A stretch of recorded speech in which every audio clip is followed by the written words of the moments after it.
So if you over tighten it, you'll have those creases. Just so tighten it where it's tight, just not super tight. Once you have your board clamped, leave it in for at least 12 hours. Okay, once the board has been in the mold for a while, you can take it out. Alright, the next step is going to actually be cutting the shape into our deck. To do so, it all depends on what tools you have, and I personally use a disc sander. If you don't have one, I'll show you a few other things that you can use to make the shape. Okay, the first step in making the shape is going to be the sides, making the sides even. To do so, if you have a disc sander, just simply turn it on and run it from side to side. And you're going to want to use a tape measure or a ruler, whatever, and you're going to want to measure the width from side to side. So you make sure that you get your deck exactly how wide you want it. Okay, if you don't have a disc sander, you can actually just use a grinder. You could use scissors. You could actually even do it by hand with some sandpaper. It might take a while, but you can do it that way. You could use a file. There's pretty much anything you can use to make the sides even. Right. Now, once you have the sides even and it's to the desired width, next step is you're going to take your the deck, lay it on top, and you're going to want to trace around the nose and tail, like so.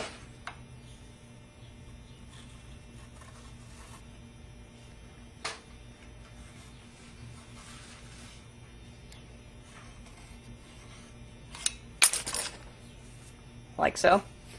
And if you have a disc sander or whatever you have, follow around the line to make the nose and tail. If you don't have a disc sander, once again, you can use scissors, just pretty much whatever you can find to make the shape. Alright, you can see here that I have the basic shape done. It's not quite done, I still have some more sanding to do.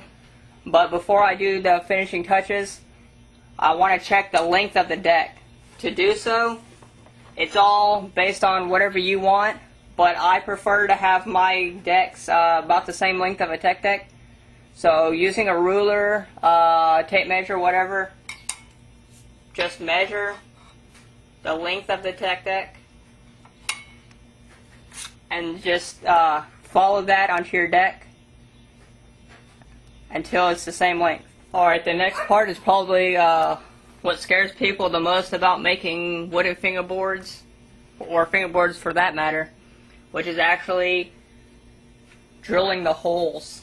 It's actually pretty simple, and I'll show you a very simple way to make perfect holes pretty much every time. The way I do this is, first, is I measure from the tip of the nose and tail down to the dip. This is going to vary between boards because the nose and tail is going to be different on every board that's ever made. But on my decks, I measure 3/4 of an inch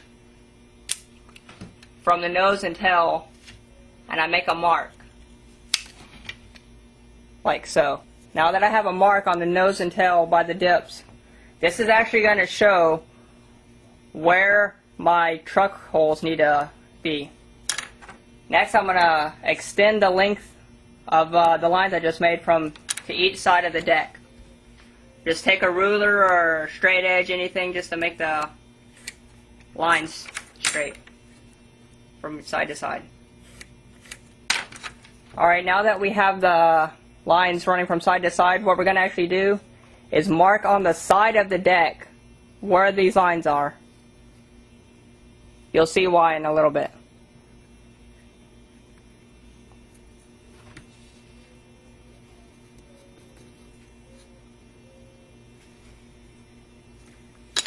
Now, take your tech deck, and you're going to do the same thing. Take your ruler or your piece of straight metal, whatever it is, and hold it over the top truck holes nearest to the nose and tail, and make a mark on each side where your flat piece meets.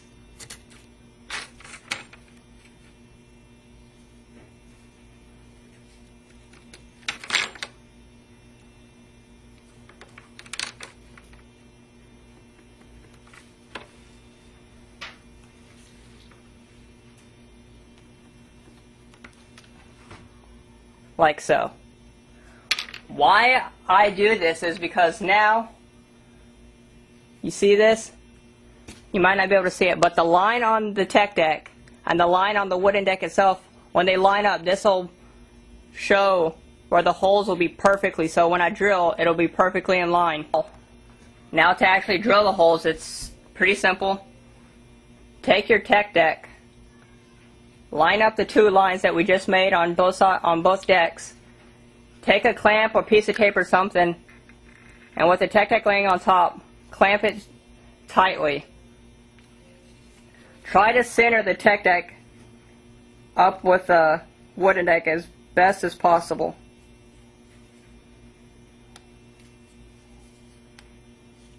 Now, once you have that clamped, take your 1/16 inch drill bit, and if you're using a drill or whatever, or a drill press, put it in your drill,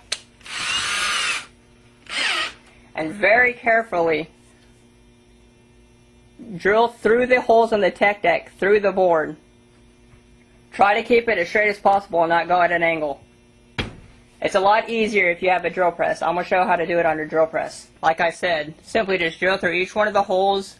Try not to go at an angle, just go straight through, and you should get perfect holes.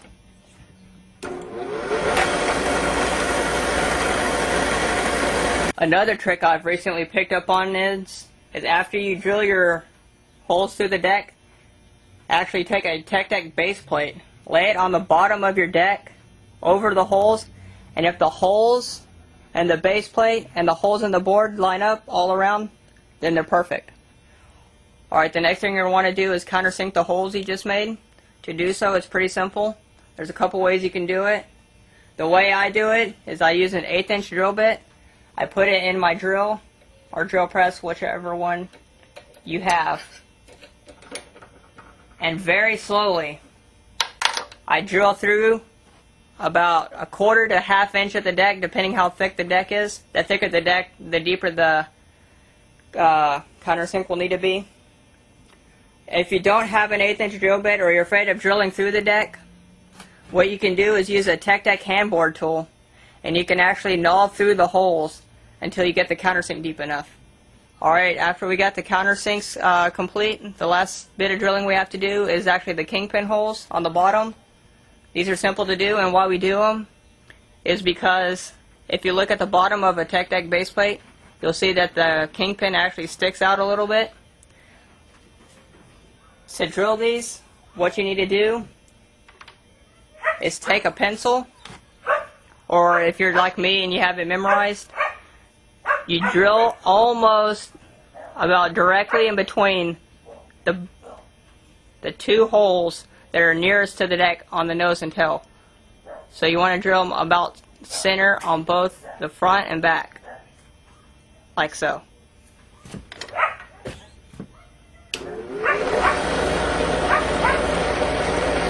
Should look like that when you get them done. Alright, we're close to being finished. What we need to do now is actually finish sanding. This is really simple, but can take a while, especially if you're doing it by hand. I prefer to use a power sander for the sides because it smooths them out a lot quicker. And then I just use a rough grit, then a finer grit for the top and bottom. Alright, the last thing we're going to want to do before finishing and clear coating our deck is, if you notice, there's sawdust buildup in the holes. You just don't want to clean that out. Simple to do, just take a paper clip or something and just clean that out. Alright, the last thing we need to do is to clear coat our deck. Whether you use brush on, spray, whatever, doesn't matter. Just give it a good couple coats of clear, and that should be it. Also, if you're going to do a graphic deck, I found that brush clear coat does not work that good. It tends to smear the ink. Spray on clear works a lot better. After you apply the first coat of clear coat, you might notice that the deck feels a bit rough. If you want to get rid of that, it's simple. Just take a piece of sandpaper and lightly sand it. Alright, the last thing I like to do is to clean out the holes. To do so, just simply run your drill bit back through the holes. The reason I do this is because sometimes clear coat will build up in the holes and it'll make it harder to get the screws through. Once you've cleaned out the holes, you're done. And now you're ready to grip the board, put on some trucks, and see how it is.